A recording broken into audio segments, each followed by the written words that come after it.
A brutal demon from hell steps into a collapsing city and speaks directly to the living with a promise of fear, control, and punishment. As the night spreads from streets to tunnels to places that should have been safe, a small group tries to resist him. But every move they make feels expected, as if they were being led. The demon's trident is not just a weapon. It is a sign that something larger is being claimed, and the deeper the survivors run, the more the world around them starts to feel like it belongs to him. Chapter 1. The Night I Walked Up from Fire. Listen closely, human. I am not a rumor. I am not a story you tell to make the dark feel busy. I am the dark, and I came with a purpose. You felt it before you saw it. The air got heavy. Your breath got small. The city lights looked weak, like they were ashamed to shine. That was my shadow stretching across your streets. I rose where heat splits the ground. I stepped out like a blade leaving its sheath. My armor still carried the glow of the pit, and my trident sang when it touched the rain. Every drop that hit it turned to steam, and the sound was like a warning bell that nobody could silence. You ran. Of course you ran. You always run first, and you call it hope. You call it survival. But I have watched you for a long time. I have seen you hide behind locks, laws, prayers, and cameras. You think rules protect you. You think walls mean something. Walls are just places where fear collects. I walked through your streets and learned your faces fast. The brave ones tried to stand tall, but their knees spoke the truth. The cruel ones tried to bargain, as if I respect greed. The innocent ones cried, and the sound was sweet only because it proved you still believe someone should save you. Tonight, no one saves you. Tonight, you learn what it means to be noticed by something that does not forgive. Chapter 2. I speak, and your faith breaks. Some of you ran to a church. You thought the building would change the rules. You thought the words inside those walls would act like a shield. I entered like smoke sliding under a door. The stained glass was already cracked. The candles were already dying. It was as if the place knew I was coming and tried to look ready. You kneeled. You begged. You promised to be better. You promised to stop lying, stop cheating, stop hurting each other. You waited for me to care. I planted my trident into the stone of your altar and leaned on it like a king leaning on his throne. I listened to your prayers the way a hunter listens to footsteps in tall grass. Not with respect, with patience. Do you want the truth in clear language? Here it is. You do not change when you are sorry. You change when you are scared. And even then, you usually change only long enough to get what you want. So I gave you what you understand. I dragged the trident free, and the sound cut through the church like metal through bone. I walked the aisle slowly. I did not rush. I did not need to. Your fear did the work for me. It pushed you into corners. It made you trip over each other. It made you whisper deals into the air. I did not come for deals. I came to collect what you pretend you do not owe. Chapter 3. The Bunker and the Lie of Safety. Then you fled underground, into concrete and steel. A bunker. A control room. Red lights. Thick doors. Radios that hissed like trapped snakes. You thought you were smart. You thought you were prepared. You brought weapons. You brought plans. You brought a man who looked like a leader because his voice was loud and his hands did not shake. At first. He aimed a rifle at me, and the others watched his shoulders like children watching a parent. With one gesture, he tried to turn fear into courage. He tried to make himself the answer to a problem that cannot be solved by bullets. I walked toward him anyway.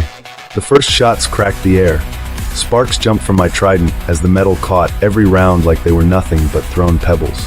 The noise was bright, but the result was quiet. Your best effort meant nothing. The leader's eyes changed, not into bravery, into math, into calculation, into the look of a person trying to figure out how to survive when the plan is dead. Good. That look is honest. I stepped closer until the rifle barrel looked small. I spoke so only he could hear. You can't protect them. You can only choose who suffers first. He did not like that truth. Nobody likes the truth when it pulls the mask off. Behind him, a woman clutched a pipe like it was a promise. Her face said she had already seen too much, and her hands said she was still willing to see more if it meant living. I respect will. I crush it, but I respect it, because will is what I came to test. Chapter 4. The Hunt Through Steel and Rain. The city became a maze of wet concrete, broken glass, and screams that faded too quickly. You moved like rats between warehouses and alleys, thinking distance could erase my attention. Distance does not matter to me. I followed the sound of your panic. I followed the smell of your sweat. I followed the trails you left without knowing. The smeared blood on a door handle, the muddy footprint on a stair, the cough you tried to swallow. In an empty warehouse, chains hung from the ceiling like dead vines. Forklifts sat still as corpses. The air tasted like oil and rust. You hid behind shelves and prayed your breathing would stay quiet. I let you believe it worked for a moment. Then I struck, not because I needed to, because the lesson needs to be sharp to last. I showed you how fast the strong can fall. I showed you how quickly a group becomes a crowd, and a crowd becomes a stampede, and a stampede becomes a pile. I grabbed the woman by the collar and lifted her until her feet searched for the ground. I held my trident near her face, close enough that she could feel the heat. "Tell me," I said, "when you pictured evil, did you picture it as a monster?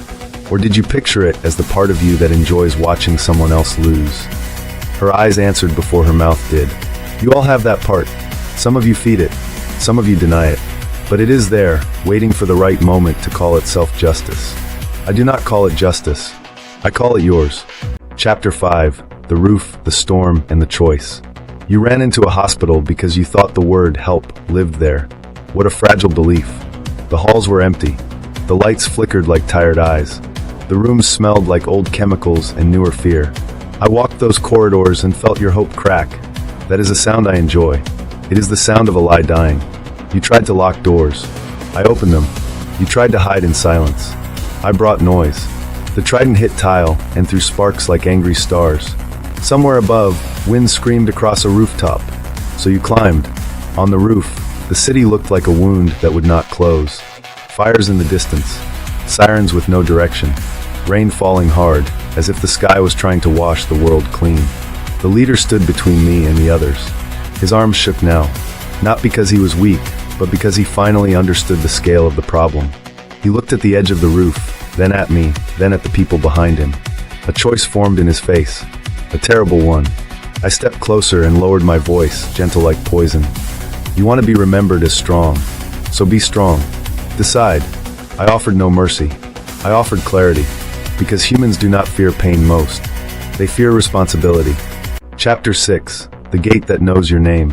Do you think this ends with streets and buildings? Do you think your world is the only stage? You were wrong. Down beneath your feet, deeper than your tunnels and your bunkers, there is a place that listens. A place that remembers. A place that eats promises and spits out consequences. I brought you there. The heat was alive. Lava moved like slow anger. Chains swayed without wind. The rocks looked like skulls because the earth learns from what it holds. I stood before a towering gate of iron and carved symbols, and I raised my trident as if it was the only law left. Behind me, you huddled close together, still trying to borrow courage from each other like it was a shared coat. It does not fit. It never fits for long. I spoke to all of you now, loud enough that the cavern carried my words. You are not here by accident. You are here because your life leaves marks. Every secret cruelty, every time you chose yourself and called it necessary, every time you watched someone suffer and did nothing because it was easier. I am not confused about what you are. I am the answer to the part of you that thought it could get away with everything. And now, at the gate, with the trident in my hands and your fear on your faces, I will make you understand one final thing. The worst punishment is not pain. It is being seen clearly, with nowhere left to hide.